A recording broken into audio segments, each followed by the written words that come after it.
Voltamos com o programa Contraponto, hoje entrevistando Eduardo Viveiros, que é cientista político. Eduardo, e o Serra? Ele tem aparecido muito em São Paulo, então eventos em que o Geraldo Alckmin está, o Serra está grudado. Ele está se articulando ou, por enquanto, nada à vista? Falando de alguma coisa à vista, lembra aquela imagem do papagaio de pirata, né? O Serra, segundo um blog aí, Luiz Nassif, o comentário era que ele saía de liderança da oposição a papagaio de pirata. Então ele aparece junto com o Alckmin, ele aparece junto com o Aécio e tal, mas o espaço dele dentro do próprio partido, dentro da oposição, está meio comprometido, porque ele desagregou muito esse grupo, né? Então, o presidente do partido, Sérgio Guerra, o próprio Aécio, tem um certo ressentimento. Geraldo também, o Geraldo Alckmin. Geraldo principalmente. Aqui em São Paulo, apesar do discurso de união, na campanha, etc., o governo de Geraldo Alckmin já mostra que está tendo uma dificuldade muito grande de lidar com questões. A gente teve um entreveiro aí na questão da segurança,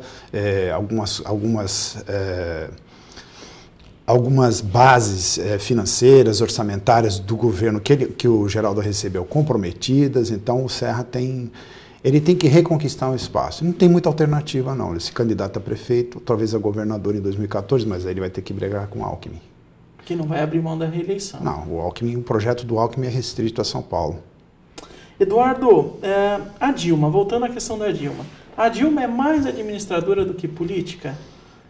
Ou ela vai precisar, em algum determinado momento, ela vai precisar ser política também? Porque até agora ela se mostrou mais administradora. Olha, você falou do Aécio como mineiro, a gente falou da política de Minas e tal, a gente não pode esquecer que Dilma é mineira, né? E a política em Minas parece que já nasce junto com a pessoa. E foi guerrilheira. Foi uma liderança política dentro de um movimento de resistência armado, e ela era uma estrategista. Então, não existe, por outro lado, não existe administração puramente técnica. A administração do Estado, ela é sempre política, né? Tanto que há uma disputa política, projetos se apresentam, a população avalia, elege, escolhe, faz opções, e os políticos também, né? Então, governar o Brasil não é para amadores, e a Dilma não é amadora. Não está se apresentando como amadora.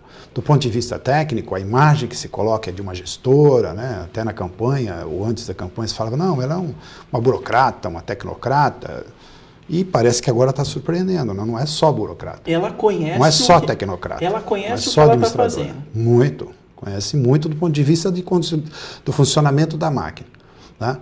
Isso lhe dá uma qualidade diferenciada de um político nato, como o Lula, por exemplo, que delegava, descentralizava. Não, ela conhece ela tem todos os fios, todas as rédeas na mão.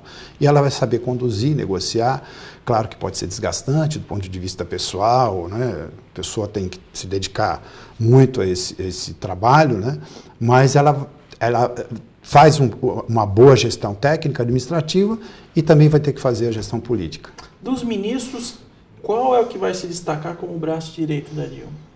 Você acha que o Palocci? Nesse primeiro momento, a Casa Civil sempre chama atenção, porque a Dilma foi da Casa Civil, o Dirceu foi da Casa Civil, o Palocci foi ministro da Fazenda, mas era quase um super-ministro também no começo do primeiro governo Lula e tal.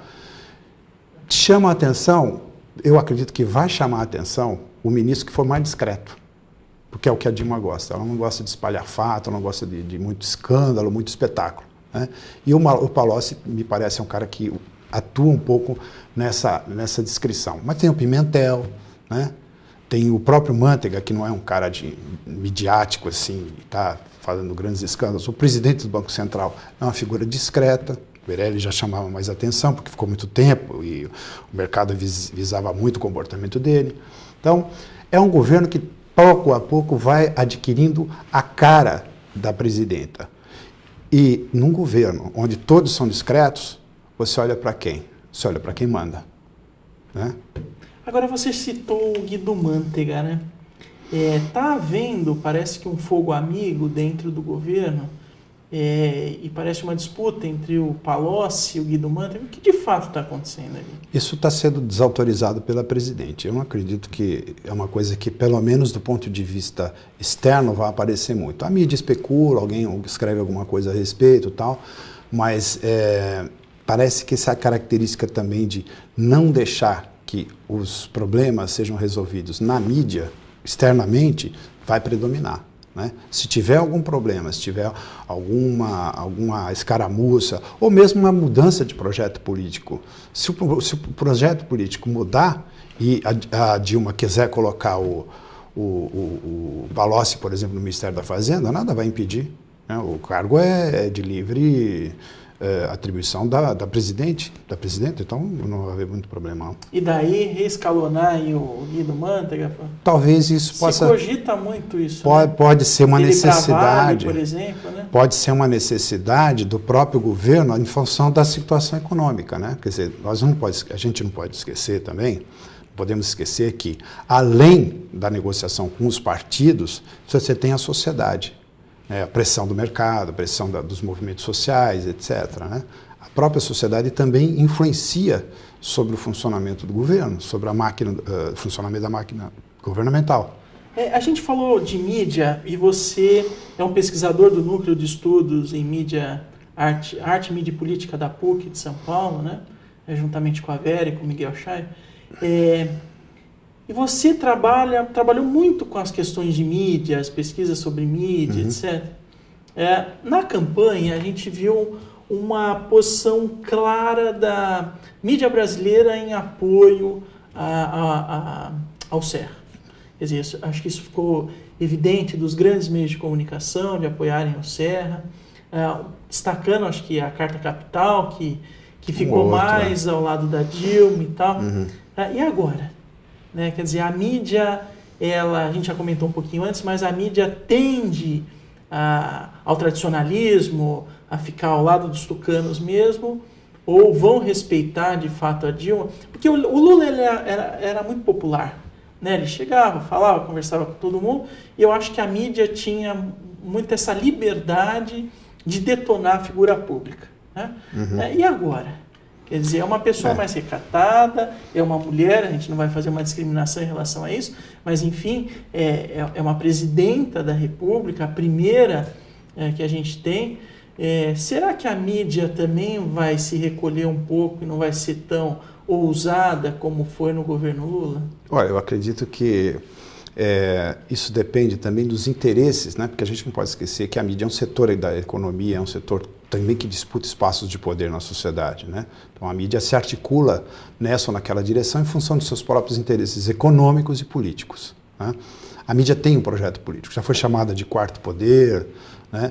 Agora a gente fala num quinto poder, que é a internet, que é a interlocução, a interatividade, os debates, né? O aumento da esfera pública democrática através das novas tecnologias de comunicação e informação. A mídia sempre vai ter um projeto político. E, pelo que nós percebemos nos últimos 8 anos, esse projeto não combinava muito com o projeto do partido que está no poder.